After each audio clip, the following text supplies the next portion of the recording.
fire. But they really went all out for Jordan. And I think it's important because when you see talent, you don't want to miss out on talent.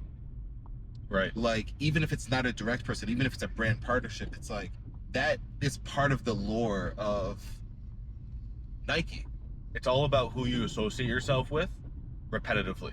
Yeah. Right? Brand. And that is what they set out to do, is like, we need to pick out the best rising star that we can in the NBA and associate ourselves with them repeatedly, so then our brand then gets attached to his success and vice versa. Yeah, it's like that association. There's that what's his name, Caleb Ralston. He talks about like that. It's like that brand is that association. Yes. And with a great brand, you can tell amazing stories.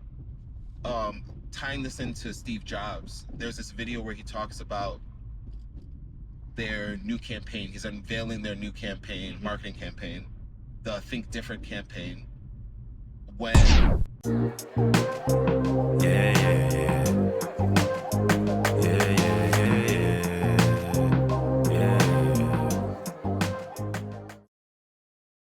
We are recording.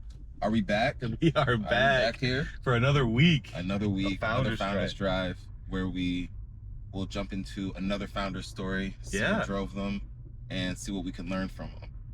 Yeah, what's on the docket this week? Well, why don't we, give a quick overview of some of the constants, updates, and what we have coming out here, what we've just been releasing. Why don't you kick that off?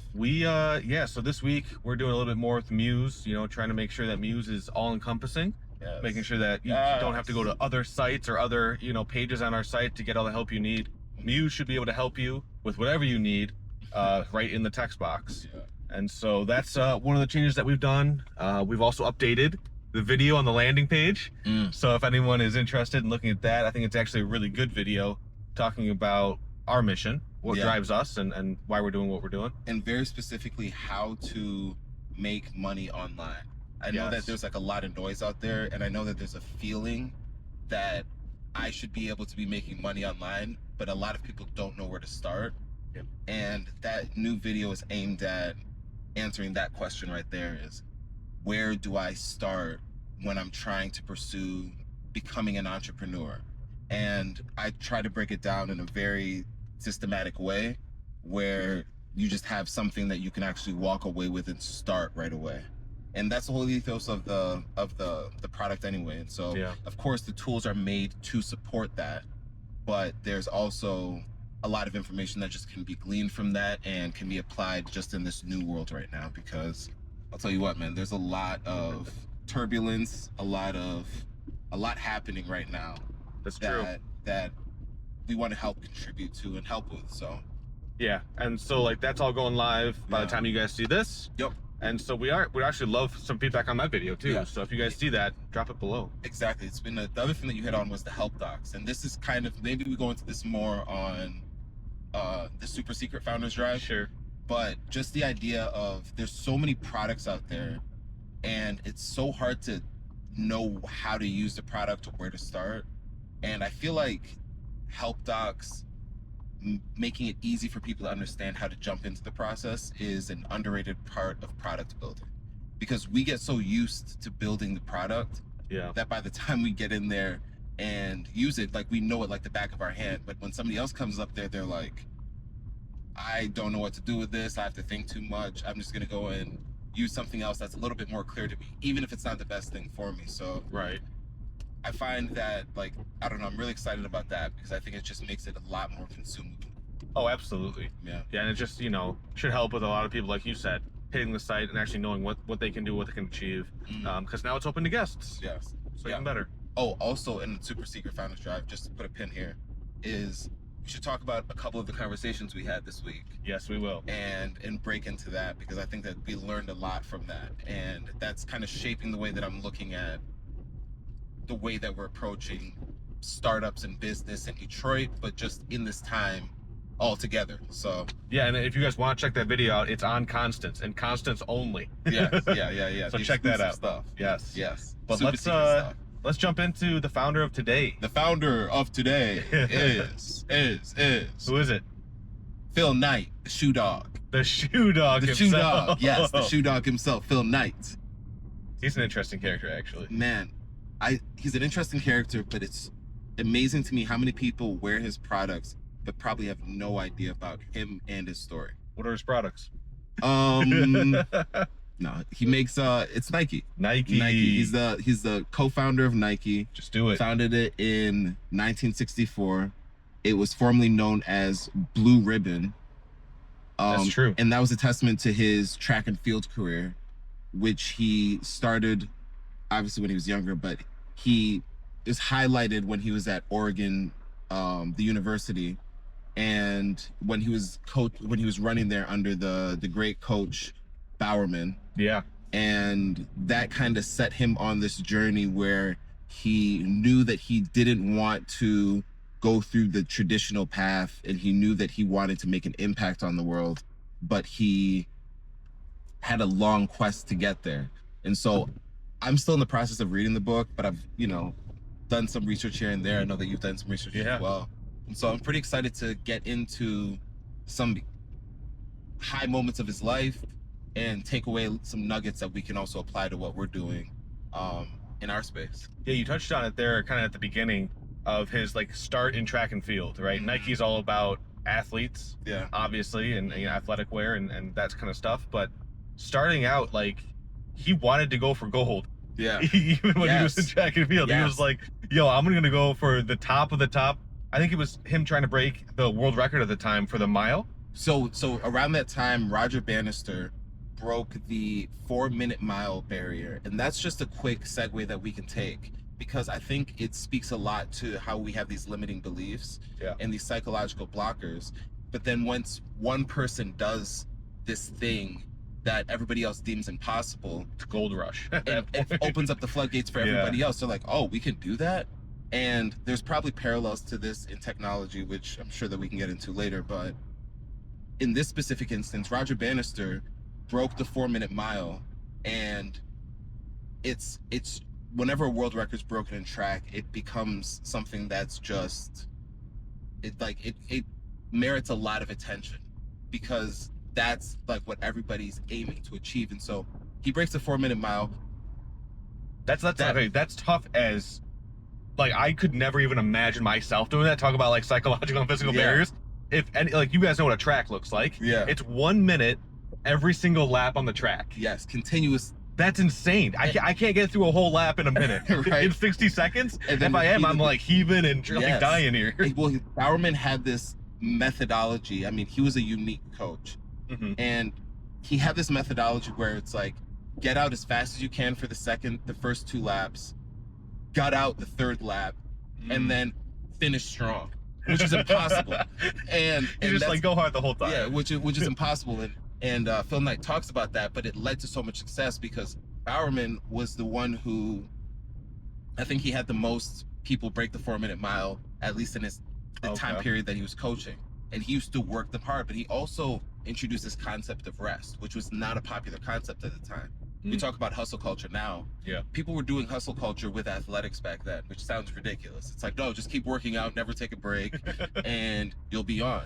Keep grinding. Yeah, just keep grinding and never recover. But he was a person that introduced that idea of resting and then recovering. Although when you were working, resting, recovering, resting and then working. Yeah. But when you were working, he was grinding and it was hard. But he understood that balance of, if we want to go fast on race day, then we have to make sure that we are recovered and we allow ourselves and our bodies to actualize those gains. Right. So I'm into the whole track area just because it was a huge part of my life. Exactly. I went to school at Grand Valley. I coached under the great Jerry Baltus. I was coached under the great Jerry Baltus and the great Steve Jones. And I mean, there's so many high-level coaches there. Just to give a little bit of love to the program. Yeah. Grand Valley has won so many. It's D2, but we compete against a lot of talent. And in track, you're also competing against people that aren't necessarily in your division. Sure. But just because of the organization of the sport. But they have so much hardware on the women's side. Women's and men's side, we've won so many conference championships. It's I can't even name the names, but or name the number. It's just a ridiculous amount. Yeah. But the national championships has won so many in cross country, indoor and outdoor track on the women's side, and on the men's side we have not as much hardware, but we still have a lot of hardware. So he's, I think, one of the most winningest coaches of all time in Division II track and field. Oh, really? And he also won he's won so much that the Women's Program of the Year award is named after him. It's the Jerry Baltus Award. Oh, wow. So if you have the best program in the year, meaning that you've won the most meets, you have the most All-Americans, all that stuff, then you're winning the Jerry Baltus Award. And it was named after him while I was still in school. Wow, that's awesome. Which was like, 10 plus years ago. And so it's like the winning culture, especially in track where everything is measured and everything is quantifiable, is such a rich tradition. Yeah. And it's all precise and there's no fit. I mean, there's some people, I pulled a hamstring, my knee hurts. But at the end of the day, it's like, what was your time? Yeah. Like, what's your best time? What's your PR? And so bringing it all back to our friend Phil Knight with Bannister, when he went to Oregon, he went there under a great coach, and he was there trying to break the 4-minute mile, which was just previously set. Yeah, like maybe 4 or 5 years, 3-4 years earlier. Wild. And so I don't think he did. I think his fastest time was a 4-minute-13 mile, which is still ridiculous. I can't even do that. Yeah. Yeah, but when you think about, like, there were some other people on his team that were just machines, and so yeah, man, it's that's definitely a good start. If you want to start a running shoe company, that's a good start. And it's a testament to what, like, his drive and his ambition as an athlete. Like, his coach said that he wasn't just a coach. He was like, I was a professor of competition.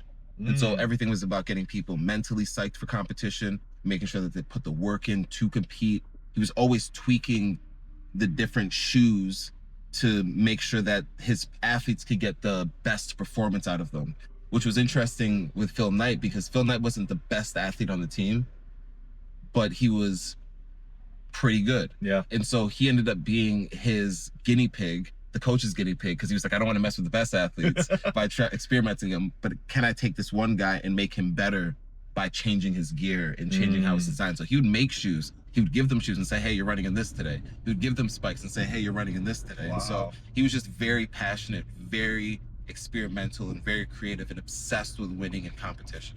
I'm sure that had a big impact too on Phil, because I think that same drive shows up in business, not just on the track and field. That obviously was the Kickstarter for his entire career, but there's definitely some stuff that happened in between then. Yeah. I think he actually got all the way over to Japan at some point. Yeah, and one thing that I think goes to your first point about how he translated that into business is, I think a big part of him getting into business almost explicitly was, how can I create that same dynamic in like outside of track and field? Right. How can I get into a space where I'm competing, preparing and then competing, in a way where it's almost like play. Like, one thing he always talks about is play, work is play, and enjoying what you're doing, and not just turning into a drone and making sure that you value that. So to the other part, after he graduated, he had this unsettling feeling like, I don't want to work for anybody. I want to go and kind of find myself. We mentioned this on the last episode. It's like how there's a theme between people that need to go and find themselves and discover their self. He planned this whole trip to go around the world and see the world, just to, discover himself.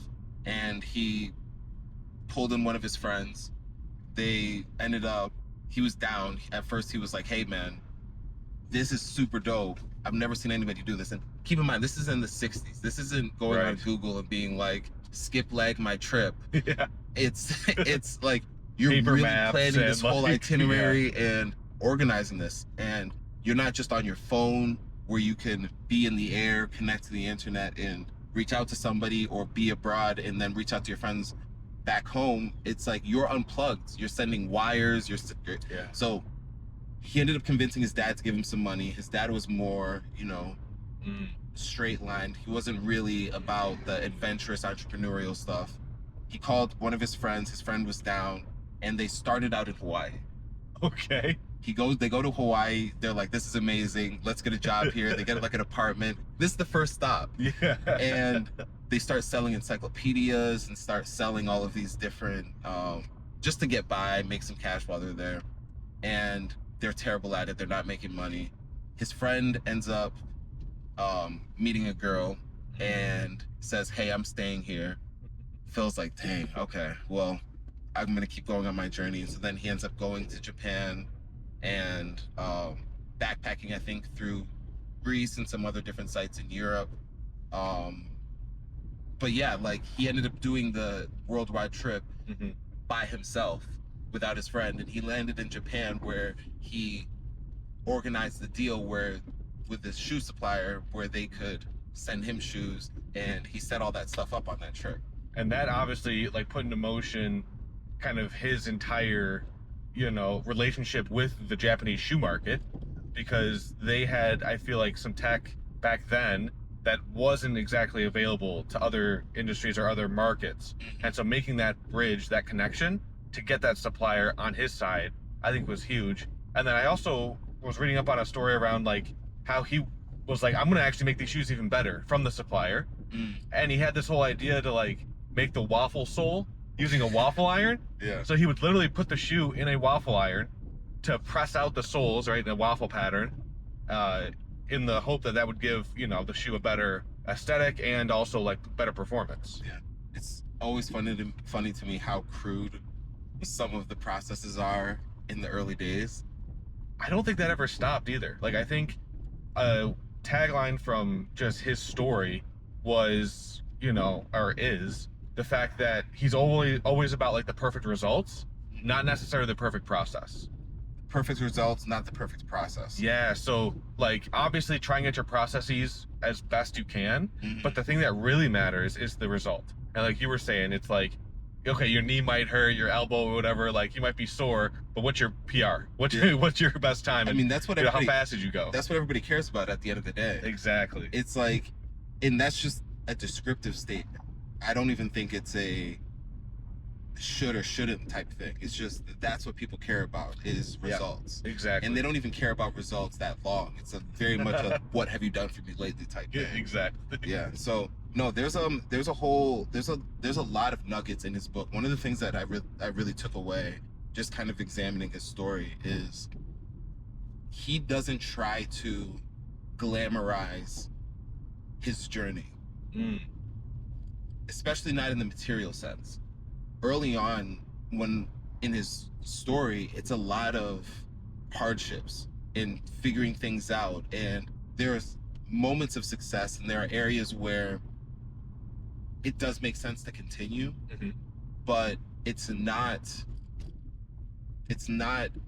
just a clear like, man, everything was great, we got out here, we started running, we started winning. It was like, no, there was a lot of, hey man, like, I don't even know how we're gonna make it to the next year, because we're stuck between a rock and a hard place. Our suppliers are thinking about going with somebody else. And he's also not perfect too, and he doesn't try to come off that way either. He's like, on more than one occasion, he's like, this person wrote me a letter. This person being Jeff Johnson, who was the first full-time employee there, who was his right-hand man. Right? Man, a winner, and it just did so many things to really put the company in a good place. But early on, Phil Knight was just like, look, man, like, I'm not responding to that letter that you sent me. And then Jeff Johnson would respond with another letter. Maybe it's like a 2-page letter, then a 4-page letter, then an 8-page letter. And you hear it all the time. Phil Knight's like, and I didn't respond. Not to say that that's like a good thing, obviously, but it's just like, you know, we're not perfect. Yeah. And we glamorize people that have made it and overlook the whole picture. I think that's really incredible to look at where they're at now with Nike, because you look at a company like that nowadays and you're like, oh yeah, of course they have that success. Yeah. Of course, you know, every single professional athlete has a pair of Nikes, right? Like, their marketing campaigns have done so much impact over. It's a behemoth, right? Yeah, it's insane. So it is important, I think, to look back at some of those moments before the Just Do It campaign, before the deal with Jordan, before the Cowboys, right? And be like, okay, no, they were struggling, like just like any other business. They weren't successful from day one, even though you might look at that company that it is now and think, oh yeah, these guys were just rock stars the whole way through. Yeah, and I don't even think it's like, so I'm not even going to try to get into the whole story right now. I think we've pretty much established that we kind of set these pins and then we let them come back and we revisit them over and over again, and connect the dots. But you mentioned a couple different things that I think are worth going into, in terms of like the marketing campaigns and the effects that they've had on marketing and branding and like more modern day stuff. This is all pre-Nike, actually, because even though it's the same company, they were called Blue Ribbon Sports, I think, or just Blue Ribbon before, for like the first 7 to like 10 years of its existence. And before Nike, he wanted it to be called the Sixth Dimension. Before they land on Nike, and I think the story around that is one of the employees woke up in the middle of the night and he was like, "It's Nike," because Nike means victory. Really? Nike means victory. It's like a word associated with Athena, I think. Oh, okay. And the Greek god? Yeah. Okay. Yeah, and so that's where they like it just made sense at the last minute. But no, they were trying different names, and you never know how they land on it. But even when you think back on it, it's like Nike. It sounds great. It sounds great, but it's like it's also such a different name. Like we don't use that word in any other context. Exactly. Yeah, I would never have expected to hear. It's almost like, that has it now its own canon, its own like lore around it. Yeah, which is cool. Yeah. So let's get into some of these other campaigns. Maybe we start with like the Jordan story is like iconic. They're all iconic at this point, though. Yeah. But we can go into each of those kind of individually. So you want to start with the Jordan one? I mean, I'm a Jordan stan. The GOAT? Yeah, GOAT. It's not even a question. Not even a question? Yeah, it's not even Put that in the comments if you guys think that Tendo's wrong about this. Yeah, put it in the comments. It's not even a question. Michael Jordan. LeBron with... Not even a question. Oh my gosh. Because I think another part of it is how, like, the Jordan brand came to be. And I think it's also a testament to Phil Knight and being able to negotiate that. There was, I had some notes up here. We were talking about this before. But the idea of I think the biggest thing that stuck out to me with the Jordan deal was the equity, was the profit sharing. The profit sharing, yeah. So in him also being a young player, I think there's a movie out here called Air where it talks about Sonny Vaccaro and how he negotiated the deal with Michael Jordan and how he got him a really great deal, and that's basically set the tone for subsequent deals. And this is not necessarily basketball related, but this is part of the reason why Jordan is the GOAT. It's like, it's beyond basketball. Yeah, it's that's not like just the first ever NIL deal. You know what I mean? Like, it's huge. There were sponsorships before that and stuff like that, but like to actually get a share of the profits for the thing that you're helping sell, and then completely demolishing it. Of course, it did like good. Hit it out the park, and they were like, "Oh no, we hit a win with this one." And so, like, it talks about how Vaccaro saw Jordan as more than just a player, envisioning the creation of a branded shoe line around him, which was a key factor in Jordan's family agreement to meet with Nike. Jordan was more of a fan of Adidas and Reebok at the time, and like Converse, and which Phil Knight could not stand Adidas. They're still competitors, I feel like. He was like, I don't know if it was a good thing or a bad thing. He was like, but I could not stand that they were better than us, that they were bigger than us. Yeah. And they just dominated at the time. It also might be a pair of founders that we might want to get into. Oh, we will. Nike and Puma were brothers. Yeah. But anyway, so he like used that as a drive to really like anchor his direction and his competitive fire. But they really went all out for Jordan. And I think it's important because when you see talent, you don't want to miss out on talent. Right. Like, even if it's not a direct person, even if it's a brand partnership, it's like, that is part of the lore of Nike. It's all about who you associate yourself with repetitively.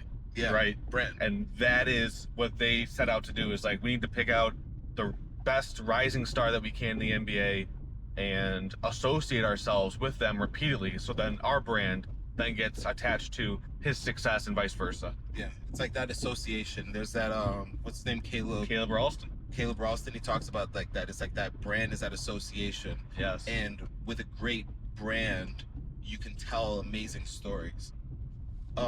Tying this into Steve Jobs, there's this video where he talks about their new campaign. He's unveiling their new campaign, marketing campaign, the Think Different campaign. When there's a video of this on YouTube. I encourage everybody to look it up. It's a great one. Yeah, I love that video. But he talks about, he prefaces it talking about, hey, I'm back now. And even though we're great at doing, he's like, we're probably some of the best in the world at building PCs. But we want to talk about our values, because it's hard to break through to people in our short lives when we're not aligned on values. And when you just talk about specs. Yeah, like it's dry. Yeah, it's like, let's talk about the speed and let's talk about that. It's like, they're going to become outdated. Yeah, talk about the feeling you get using these products, or the vision of what the perfect person is using the product. And that invokes that emotion that people can then really remember and recall when they're at, the checkout line. Yeah, well, and going off of that too, like looking at and I think this is actually going to be great because it's going to frame some of the marketing discussions that we're about to jump into, and the campaigns that they ran and some of the people that they associate with. But Steve Jobs was talking about how Nike was selling a shoe and they were selling a commodity, but they don't sell the shoes. And none of the Nike ads do they talk about the shoe. Right. They talk about the story around an athlete that's wearing the shoe. They honor and celebrate athletes, and that's the marketing that they do, which is a powerful form of marketing because that's what we resonate with. But it's also true to their core. There were people on the Nike staff early on where, can't remember who it is, but one of the guys was saying, like, I think everybody's an athlete. I think it might have been Bowerman. He was like, he was writing a book and he was saying, I'm trying to communicate to the world that everybody's an athlete. It's not just the people that are running laps here or that are in collegiate sports. There's a world that I'm imagining where everybody is, if you have a body, you have an athlete. You're an athlete, and that you can be athletic in your own space. And it's a theme that we've talked about in terms of being a creator, being an actor, being all these different, there's these different things that these modes of life that we have access to just by being a person. It's really just on whether or not we embrace it and how we embrace it. And so they really push that narrative of, if you're a person, if you have a body, then you are an athlete, and we wanted to honor athletes, and we're going to show you that instead of telling you that. And so Steve Jobs was really inspired by that positioning, and so that's where the Think Different campaign was born out of, is when he talked about, hey, we want to align with the rebels and the misfits, because we believe that if you want to change the world, like, the people that want to change the world are the people that do, and we want to make our tools for those people. Exactly. Like, it is for these people. And I'm sure there's there is psychology and all that stuff behind it, but I think it's also a powerful position to stand behind. Oh, absolutely. Yeah. And then talking about the marketing campaign, getting some of the best athletes ever to join your sportwear is going to be, in and of itself, some of the best marketing you can do, especially because, that player, Jordan, went on to then be some of, like you said, the greatest of all time. Yeah. Like, that then gets cemented in history, and you never can really break up that association between the brand he was wearing and the player. Yeah. That's very interesting. It's huge. And it literally does tee that off. But I think when you do that, when you align your values, you set an aim and you have a clear purpose. And so when you see an opportunity like Jordan, a young kid coming in, he's hot, but they're like, nobody's ever done a big deal like this where they gave him a share of the profits and like this huge incentive deal to a young kid. And basketball wasn't what it is today. Right. So they took a chance, but those chances become clearer and they make way more sense when you know what your values are. They're saying, no, we want to honor the athlete. This is a great athlete. Maybe we don't have to follow convention in this situation. It was the same with the Dallas Cowboys. Like how, so back in the day, the NFL wasn't just every team for themselves. Yeah. It was a organization where the owners would split the profits of the collective. And, you know, back in the day, we had America's team, the Dallas Cowboys, and Jerry Jones, the longtime owner of the Cowboys, wanted to break that mold. Really wanted to chase this idea that he could give fans a better experience, and to give fans a better experience, he could do brand deals with his franchise that nobody else in the league could. At the time, everybody in the NFL was geared up with, I think it was like Reebok, everything, right? Like that was just what they wore. They had an exclusive deal.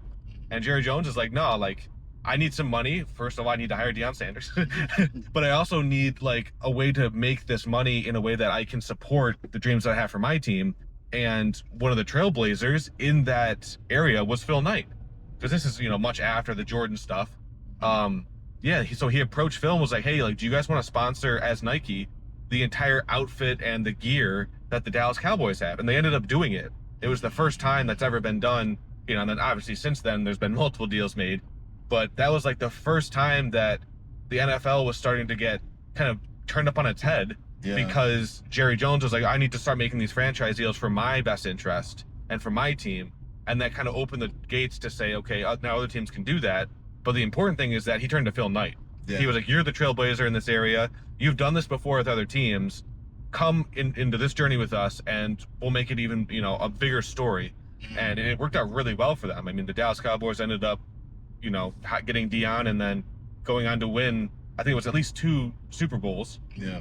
But it was, you know, just iconic in the way that they did business. Because it wasn't just about like, oh yeah, we're going to be in our silos and we're going to be just doing things the way things always been done. Like, let's break out into this new form factor where we can start franchising things differently. And Nike was a huge instrumental part in that entire story. Yeah, they laid the framework for what you can do.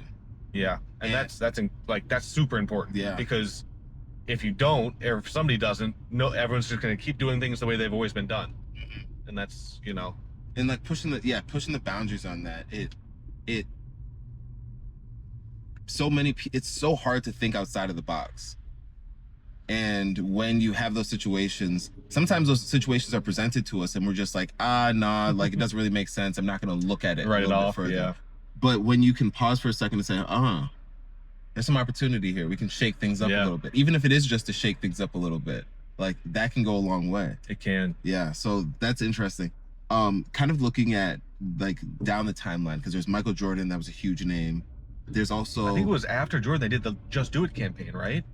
That was one of their biggest campaigns ever. Yeah, go on it. Well, just like I remember. How did they, you were telling me it before. Oh, I love that story. But I think that was one of because they still use that campaign today. Everyone knows the swoosh and Just Do It. Yeah. But fun fact: the swoosh was not even people didn't really even like it at first. They were like, maybe it'll grow on us. It was like the $35 swoosh. Yeah. They bought the logo for $35. And this is something too, like he's taken money, especially in the rough patches, but he's always given shares back after the fact. Like there's this one story where he was down on everything, and I think it was his second employee was asking for. Second employee was saying like, hey, my parents want to give you some money to keep the company alive.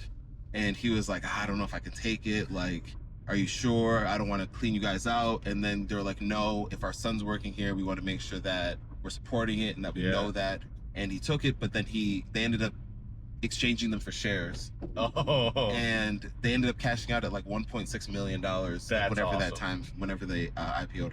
But going back to the story of the Just Do It. They just do it. And Swoosh, I think you said like they only paid $35 for it. Yeah, I think got shares after too. I think in that meeting he was like, yeah, I'm not like a huge fan of it, but I guess I'll buy it. Like completely nonchalant, but it ended up being an iconic symbol. That's such an iconic symbol today. Oh yeah. And that coupled with like we're talking about this marketing campaigns, the Just Do It campaign, which is again iconic today, started from a marketing manager that they had consulted with to try and find a good slogan for them. And this marketing manager was reading on, really it was the final words of a death row inmate. I think his name was Gary Gilmore, I think was the person. And he was one of the last people in the United States to be executed via firing squad. And he asked for that. Like they asked him, how would you like to be executed? And he picked firing squad. And some of his last words while he was, about to be executed was, "Okay, let's just do it." And Wow. they saw that in the transcript in a local newspaper and brought that to film. Was like, "Hey, this is going to be our new slogan. Just do it." And since then it's become, like I said, an iconic slogan, and they still use it today. The main takeaway is that inspiration can be found anywhere. Anywhere.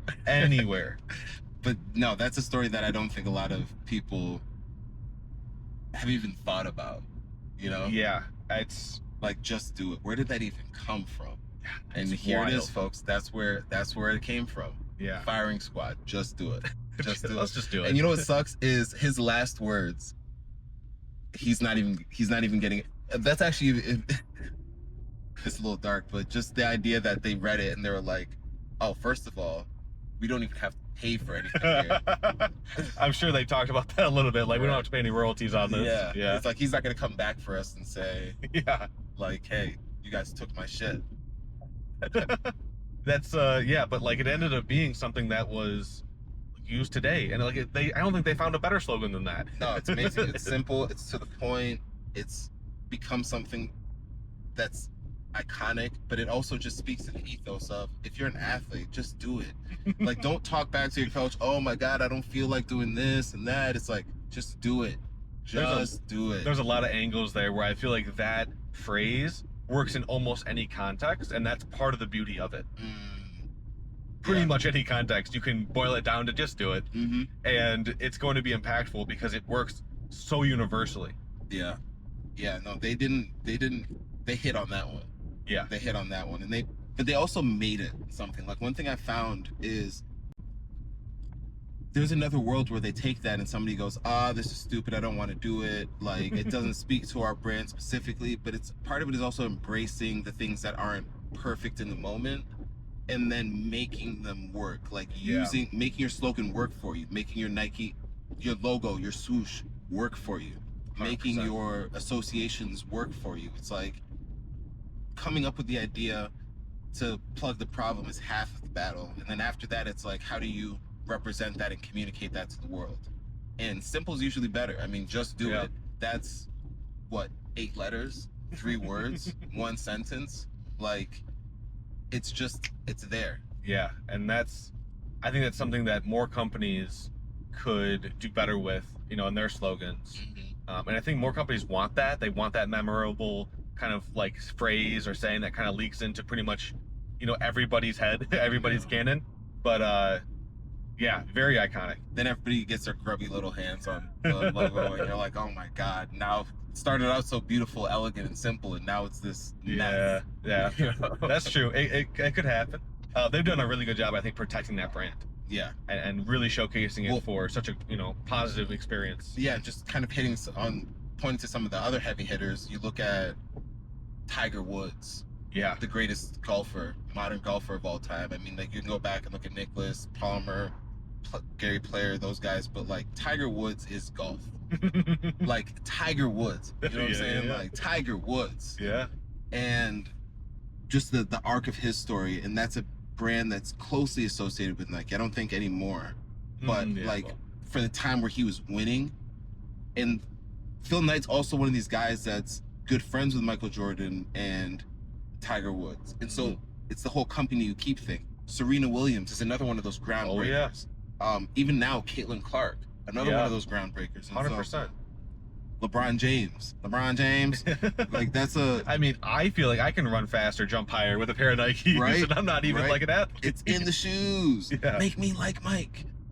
Great movie, by the way. It is. But it's like the power of honoring a specific demographic of people or an idea, and then associating with the people that fit that mold that you're trying to honor is like powerful branding. Yeah, it's a huge lesson. It's a huge takeaway, and it's like Nike's the company to look at. And when you really go and look at their ads, man, it's like they're not talking about the features and all that stuff and just rattling stuff off. You feel something. Yeah. Yeah, there's almost never a shoe commercial that I see with Nike that's talk about the laces or the soles. It's like, no, it's something's happening, and it's like, wow, this is important. Yeah, you're right. Yeah. So this is great. Yeah, I think this is great. The only thing I want to end on, because I want to know what other people think, and I brought this up last week when we were talking, but why does Kanye not have a Nike shoe? I'm curious. I'm curious what the relationships are there, and maybe they are coming out with one in the future. But it's just interesting to me how like the Yeezy brand decided to not run with Trailblazer like Phil Knight, or maybe they did and turned it down for any number of reasons. But that was something I was curious about, is how they're gonna go from now forward. How they're gonna associate themselves with some of the. Well, there is the whole idea that Kanye can be Kanye sometimes. I 100% agree with that. The artist and the musician, but he doesn't 100%. He doesn't make it easy for everybody to work with him. And that's why I think it's going to be interesting looking to see, obviously like sneakerheads and that whole culture really blew up in the last, I'd say, decade and a half. And so I'm curious. I'm going to keep watching to see how they position themselves in this era of, people like Kanye getting out there and making his own shoe line. Well, what's interesting, starting that own culture. When you bring that up, what's curious about that is the brand deals went from athletes to musicians to different just cultural influences. And like, I think Travis Scott is another person that's he's got a McDonald's meal. Yeah. And it's like that association has increased the value of the commodity in the shoe. In the sense that like the shoe is now a representation of the association that people have with this idea and this thing that they care about, this thing that they love. And that's extremely powerful, because we worked at Rocket. StockX was in the building. Right. And StockX is like they want to be the stock market of things, but shoes are a huge part of StockX. And just verifying like, oh, are these the real ones? Are these the, like, who bought them? What are the price? And tracking all of that. But it grew sneaker culture. And you go back 70 years ago, nobody cared about shoes like that, and not at least sneakers. And on top of that, the whole using shoes for being an athlete was a completely different thing. That like just being an athlete wasn't a thing. People weren't just going out and running. Like, those people were insane. They're like, why is Joe out there running? Like, do something with your life. But now you go into like a busy city, you see everybody running and like they got there. A couple people out here running, together, right? It's like, go do something, loser. But now it's a thing. So that's dope, and I think that's a healthy thing. So I'm excited to see like where they could take it from here. And we'll probably have to do another episode on Phil Knight and Nike. Oh, I mean, I'm sure these gonna keep coming back up. So. Exactly. But this was great. Until next time. Till next time. Peace.